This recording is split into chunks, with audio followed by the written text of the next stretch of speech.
चुनाव का समय नजदीक था। जहां बाकी के सभी नेता चिंता में डूबे थे, तो वही टूनकपुर गांव का नेता हरिराम बड़े मजे से आम खा रहा था। उसका खास आदमी पप्पू उससे बोला, नमस्ते नेताजी, हम पूरे गांव का चप्पा चप्पा छान मार कर आ रहे हैं और एक खुशखबरी है। पता चला है कि पिछली बार की तरह इस बार भी आपके सामने चुनाव में कोई आदमी खड़ा नहीं हो रहा है।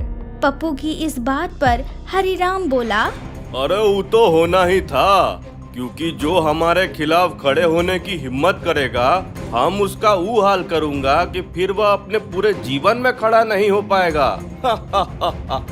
हंसते हंसते हरिराम आगे बोला, बस एक बार ही चुनाव जीत जाऊं, उसके बाद सरकार से जितना भी पैसा मिलेगा उससे अपने घर में बड़ा सा स्विमिंग पूल बनवाऊंगा। ये सुनते ही पप्पू हरिराम के पैर दबाते हुए बोला, नेताजी, अगर कुछ थोड़े पैसे बच जाएं तो हमको एक मोटरसाइकिल दिला दीजिएगा।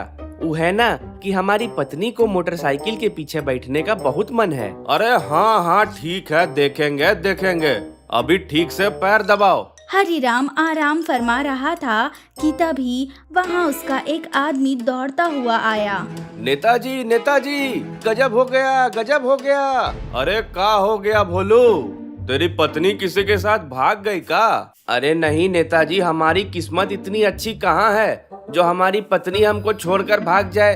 अच्छा तो फिर इतना परेशान काहे हो रहे हो? दरअसल नेताजी, अभी अभी खबर मिली है कि गांव में बल्लू का वो बेटा है ना, सुनील, वो आपके खिलाफ चुनाव में खड़ा हो रहा है। ये सुनते ही हरिराम चौंक कर उठ खड़ा हुआ। का? ये सब का बोल रहे हो? खबर एकदम पक्की है नेताजी। अरे उस सुनील की इतनी हिम्मत हो गई कि हमसे बराबरी करने चला। चलो अभी चलकर उसका नाम चुनाव से हटवाते हैं। इतना कहकर हरिराम जाने लगा कि तभी उसका आदमी पप्पू बोला, नेताजी, ये आम भी साथ लेकर चलते हैं, रास्ते में खत्म कर देंगे। अरे पप्पुआ, यहाँ हमारा काम खत्म होने जा रहा है और तुमको आम खाने की पड़ी है। मुंह बंद करो और चुपचाप चलो। कुछ ही देर में हरिराम अपने आदमियों के साथ सुनील के घर पहुंच गया। अरे हरिराम जी, आप आज हमारी इस झोपड़ी में कैसे? आइए आइए, कैसे आना हुआ?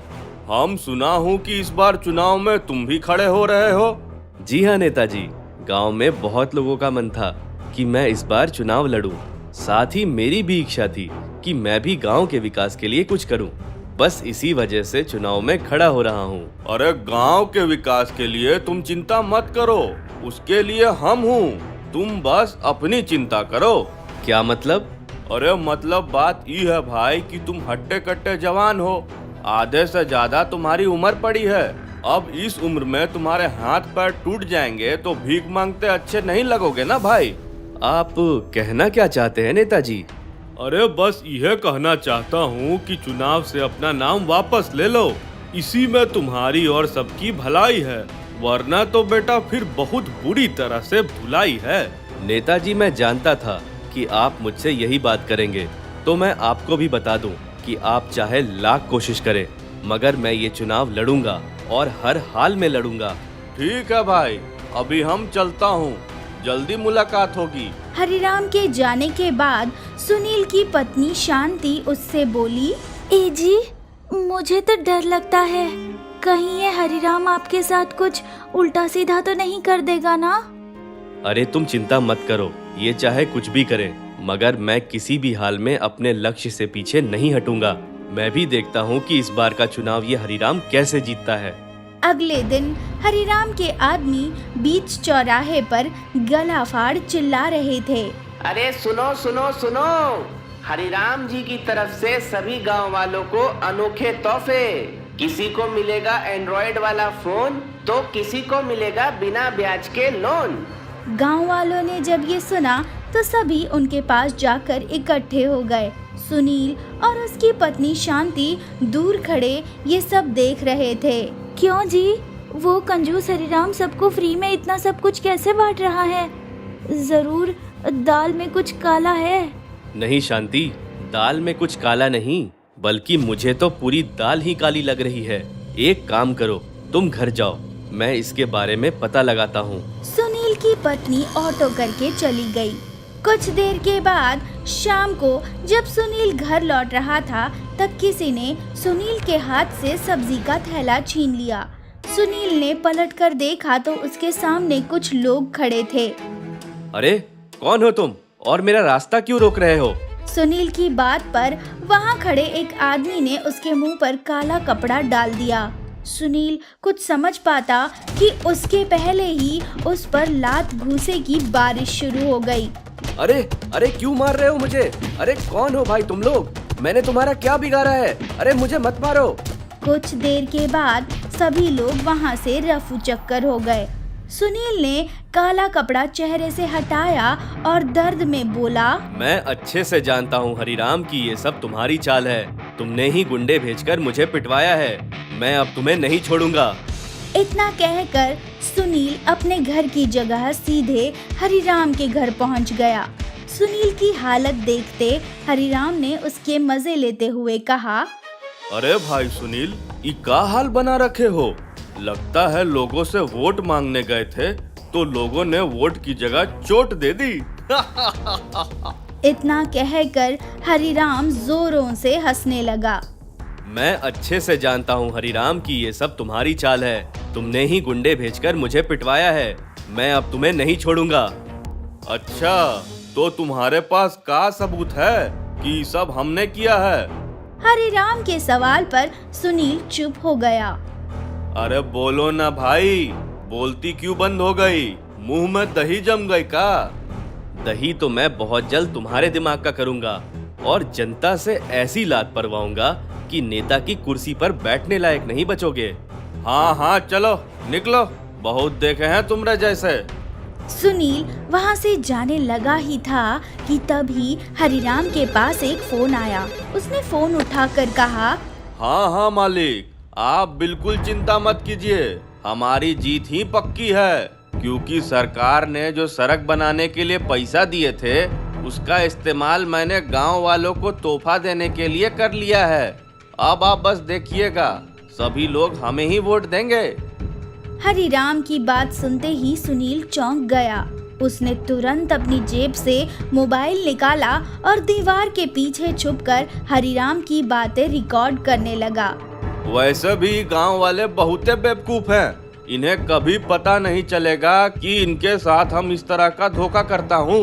ये मूर्खों की तरह मुझे वोट देकर चुनाव जितवाएंगे और मैं चुनाव जीतकर विकास के पैसों से अपनी जेब गरम करता रहूंगा। अगले दिन गांव में क्रिकेट के मैदान पर बड़ा सा मंच लग चुका था, जहां हरिराम अपना भाषण देने आने वाला था। सभी गांव वाले उसे सुनने के लिए तैयार खड़े थे। कुछ देर में हरिराम आया और उसने अपना भाषण देना शुरू किया। मेरे प्यारे गांव वालों, आप लोग बहुत समझदार हैं। आपको कुछ भी बताने की जरूरत नहीं। आप अच्छे से जानते हैं कि मैं हर वक्त आपकी सेवा में कितनी तत्परता से लगा रहता हूँ।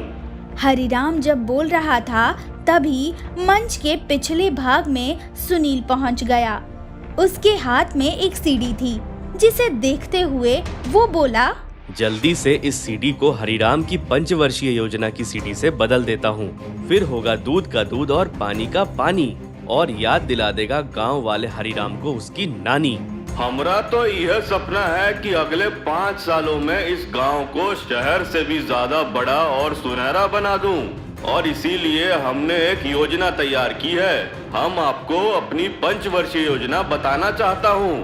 इतना कहकर हरिराम मंच के साइड में खड़ा हो गया और उसकी बनाई पंचवर्षीय योजना लोगों के सामने चलने लगी। हाँ हाँ मालिक, आप बिल्कुल चिंता मत कीजिए, हमारी जीत ही पक्की है।